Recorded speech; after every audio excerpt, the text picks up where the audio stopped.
আওয়ামী লীগের আমলে যে কালো মুজিব কোটের আধিপত্য, ওই এমন এক সময় আসবে ফিরি দিলেও মানুষ মুজিব কোট নিবে না। গুলিস্তানে মুজিব কোট কেউ বেচবে না। হয়েছে পরিণতি তাই। এখন কেউ মুজিব কোট পরে, অনেকে সাদার সাথে কালো ড্রেস কম্বিনেশনে পরে, ভালো লাগে এই কারণে। আওয়ামী লীগ করে না, সেও ভয় এখন মুজিব কোট পরে। আমরা বলেছিলাম শ্রীলঙ্কার মতো এই ফ্যাসিবাদী স্বৈর শাসক প্রধানমন্ত্রীর গণভবন দখল করতে হবে, গণভবনের সুইমিং পুলে দেশের জনগণ সাঁতার কাটবে। কারাগারে বন্দি থেকে, প্রিজন ভ্যান থেকে বলেছিলাম আর মাত্র 10% বাকি আছে। হয়েছে। আজকে আস্তে আস্তে একটা পুরানো বক্তব্য ফেসবুক মনে করিয়ে দিয়েছে। 2023 সালের 13 অক্টোবর বিএনপির কার্যালয়ে পল্টনে ঢাকা মহানগর উত্তর দক্ষিণ বিএনপির একটি সমাবেশ ছিল। সাবেক প্রধানমন্ত্রী বেগম খালেদা জিয়ার সুচিকিৎসা এবং মুক্তির দাবিতে।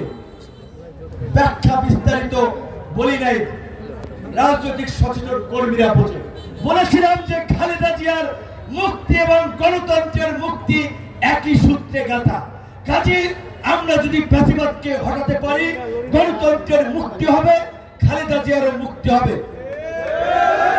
24-এর গণঅভ্যুত্থানে ফ্যাসিবাদের পতন হয়েছে, গণতন্ত্রের মুক্তি হয়েছে, খালেদা জিয়ারও মুক্তি হয়েছে, বিএনপির নেতা কর্মীদেরও মুক্তি হয়েছে।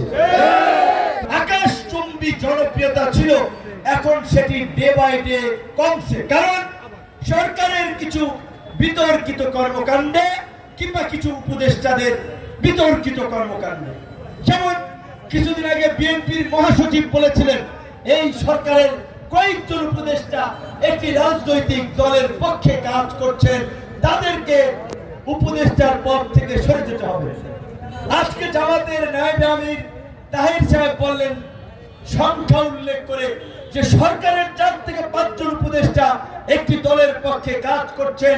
এমনকি আগামী নির্বাচনে প্রশাসনিক সেটআপ দেওয়ার জন্য প্রশাসনের বিভিন্ন পদে তাদের লোকজনকে সেট করার জন্য চাপ তৈরি করছে। তো এই কথা কিন্তু আমরা আগে বলছিলাম যে সরকারের কিছু উপদেষ্টার কর্মকাণ্ড সরকারের নিরপেক্ষতাকে প্রশ্নবিদ্ধ করছে, সরকারের প্রতি জনগণের আস্থা, রাজনৈতিক দলগুলোর আস্থা নষ্ট করছে। তাদেরকে সরিয়ে দিয়ে উপদেষ্টা পরিষদ পুনর্গঠন করতে এই পটুয়াখালীতে আমি বলেছিলাম।